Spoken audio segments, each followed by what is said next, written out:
मित्रों, आपकी बात आपके साथ राकेश मोहन त्यागी यूट्यूब चैनल के 64वें अंक में आप सभी का हार्दिक स्वागत अभिनंदन।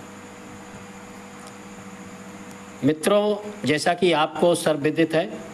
कि पिछले 2-3 अंकों में मैं आपके साथ कुछ ग्रामीण क्षेत्र उत्तर प्रदेश के, खासतौर देश के और अपने बरेली ज़िले के आंवला के गांव के, अपने आस पड़ोस के गांव के में हुए परिवर्तनों से संबंधित कुछ जानकारियां आपके समक्ष शेयर कर रहा हूं, जो जाने अनजाने में हम सबके ध्यान में नहीं आ पाती हैं और उनकी चर्चा भी हम नहीं कर पाते। और इसलिए उन महत्वपूर्ण परिवर्तनों से हमारे जीवन में क्या क्या सकारात्मक परिवर्तन आए उनके बारे में भी हमारा ध्यान नहीं जाता और हम हमेशा नकारात्मक जो अच्छे काम हुए उनकी चर्चा नहीं करना, जो नहीं हो पाए हैं उनकी चर्चा करते हुए नकारात्मकता की बातें करना, उसमें डूबे रहना, वातावरण खराब करना, ये हम सबके स्वभाव में आ जाता है। मित्रों, मेरा आशा ये नहीं है कि जो काम नहीं हो हम उनकी चर्चा ना करें, लेकिन जैसा कि एक अपना मानसिकता होती है कि गिलास में आधा पानी भरा हुआ है, तो ये आपकी मानसिकता के आधार पर हम इसे कह सकते हैं ये आधा अभी खाली है। इससे संदेश ये जा रहा है कि आधा, इसका मतलब आधे से ज़्यादा भरा हुआ है और कुछ प्रयास और किए जाएं तो ये गिलास पूरा भर सकता है। लेकिन लोग उसको खाली खाली कहेंगे तो ये लगेगा जैसे खाली है, कुछ प्रयास ही नहीं हुए। तो मित्रों, मेरा इस लगातार पिछले मैंने विद्युत व्यवस्था, कानून व्यवस्था, छोटे छोटे जो परिवर्तन आए हैं, शौचालय व्यवस्था, गंदगी, शौचालय, सचिवालय, स्वच्छ पानी गांव में, सीसी का निर्माण गांव में, जो शहरों में व्यवस्थाएं जो 4-5 होती थी, देखकर हम सब अचंभित रहते थे और बड़ा कभी कभी सोचते थे कि ये हमारे जीवन में ये सब सुविधाएं हमें गांव में कब उपलब्ध होंगी। लेकिन योगी आदित्यनाथ व आदरणीय प्रधानमंत्री मोदी जी के नेतृत्व में सन 14 के बाद हम देख रहे हैं 24 तक, इन विगत 10 वर्षों में धीरे धीरे कैसे हमारे जीवन में परिवर्तन आए, हम सब ने देखा।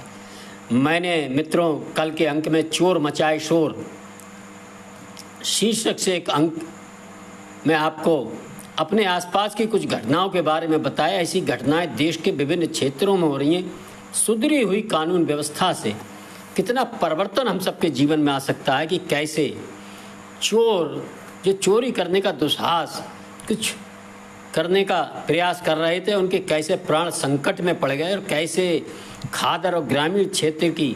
दलित, शोषित, दबाई कुचली, पीड़ित जनता आत्मविश्वास से भरपूर होकर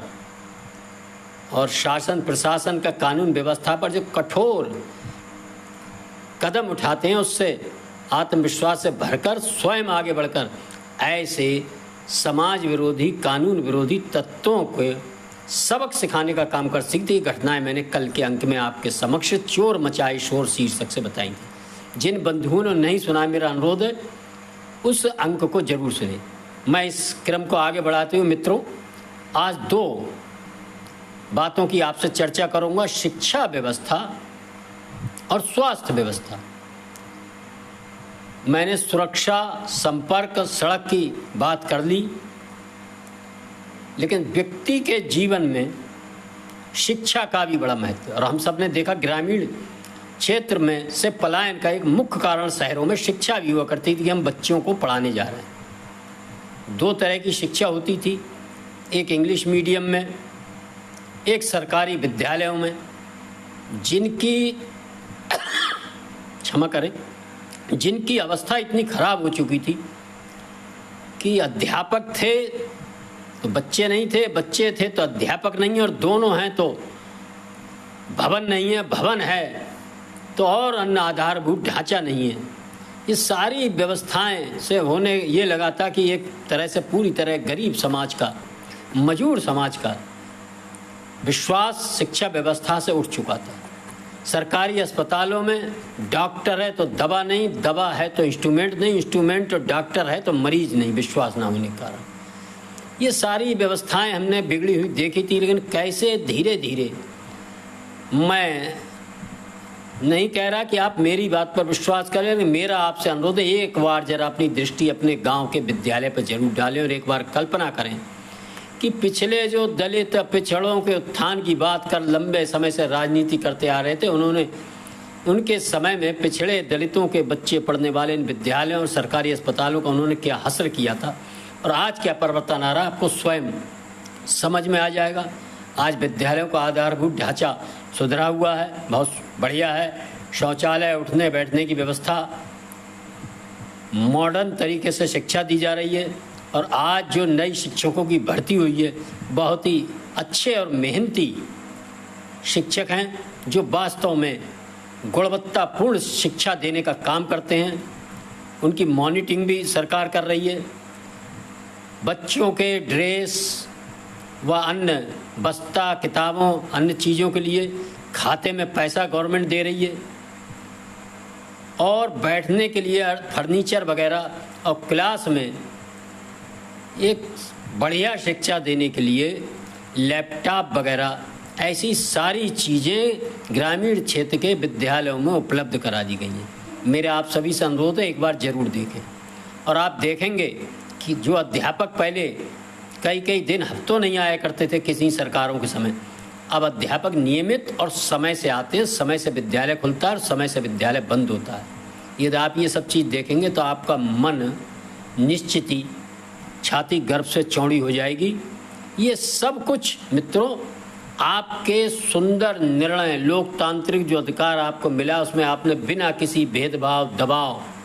बिना जातिवाद व अन्य निजी स्वार्थों में फंसे बिना एक अच्छी सरकारें चुनने का जो काम सन 14 से लगातार पूर्ण बहुमत की किया है। आदरणीय मोदी जी, योगी जी जैसे प्रधानमंत्री, मुख्यमंत्री चुनने का काम किया, सब उसी का परिणाम है। इसी क्रम में मैं आपका ध्यान सरकारी चिकित्सालयों की ओर दिलाना चाहता हूं। आप कहीं भी चले जाएं, इतवार को स्वास्थ्य मेला लगता है। आज डॉक्टर्स भी हैं, सारा आधारभूत ढांचा भी है, एम्बुलेंस भी है और सबसे बड़ी बात डॉक्टर, आधारभूत ढांचा, इंस्ट्रूमेंट, स्टाफ, ये सब होने के कारण जो जनता का विश्वास इस व्यवस्था से टूट गया था वो इतनी बड़ा है वह विश्वास कि वहाँ आप जाके देखें किसी भी अस्पताल में सरकारी, चाहे छोटा अस्पताल हो चाहे बड़ा अस्पताल हो, इतनी भयंकर भीड़ होने के बावजूद भी सभी को सेवाओं को लाभ मिल रहा है और दवाएं इतनी प्रचुर मात्रा में उपलब्ध हैं कि जो भी व्यक्ति जाता है वो कहता है कि दवा की तो कहीं कोई कमी नहीं है, गुणवत्तापूर्ण दवाएं। ये व्यवस्था बहुत सुंदर तरीके से मैंने स्वयं आज मेरे जिला बरेली के मजगमा ब्लॉक के बड़ा गांव उप स्वास्थ्य केंद्र पर ये हाल देखा कि वहाँ भीड़ संभालने के लिए जो दवा का वितरण, मरीजों का चिकित्सा व्यवस्था चल रही थी, पुलिस व्यवस्था तक की आवश्यकता पड़ रही थी। ये है इन सरकारी अस्पतालों पर बढ़ता जनता का विश्वास। इसके लिए निश्चित ही सरकारी डॉक्टर्स व अन्य स्टाफ बधाई का पात्र है और सरकार ने जो दवाएं इतनी प्रचुर मात्रा में उपलब्ध कराई हैं, इसलिए वहाँ आसपास के जो प्राइवेट डॉक्टर्स हैं वो बड़े परेशान होने लगे हैं इस सरकार से। उनके निजी हित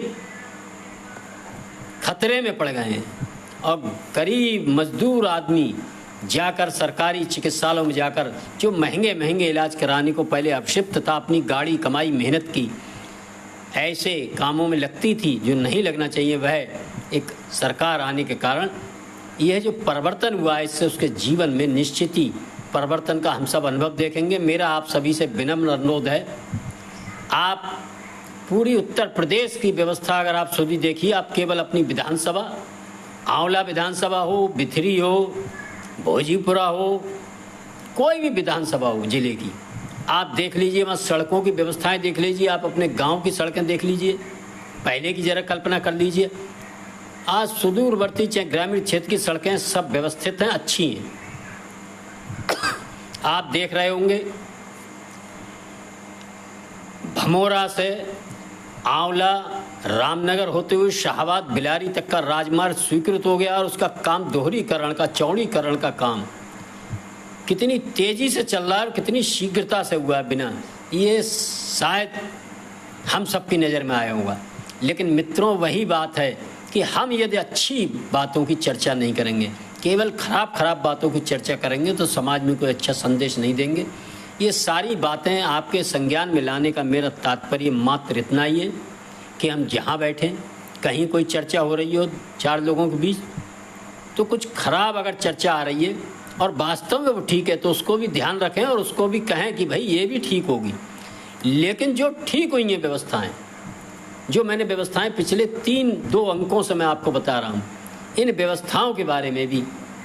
चर्चा जरूर करें। इनके बारे में सकारात्मक रूप से विचार करेंगे तो आपको समझ में आएगा कि वास्तव में एक अच्छी सरकार, आपके अच्छे निर्णय से जो एक अच्छी सरकार बना करती है, उससे कितनी सुविधाएं, हम सबको कितने परिवर्तन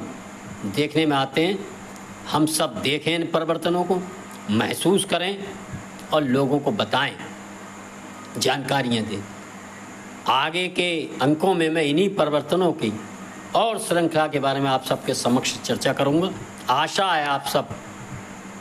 ये अंक भी पूरा सुनकर लाइक व शेयर भी करेंगे और अपने कमेंट्स के माध्यम से भी मुझे ज़रूर अपनी राय से अवगत कराएंगे तथा इस चैनल को सब्सक्राइब भी ये नहीं किया है तो ज़रूर कर लें। धन्यवाद। जय श्री राम, जय श्री वाल्मीकि भगवान, भारत माता की जय। आपकी बात आपके साथ, राकेश मोहन त्यागी।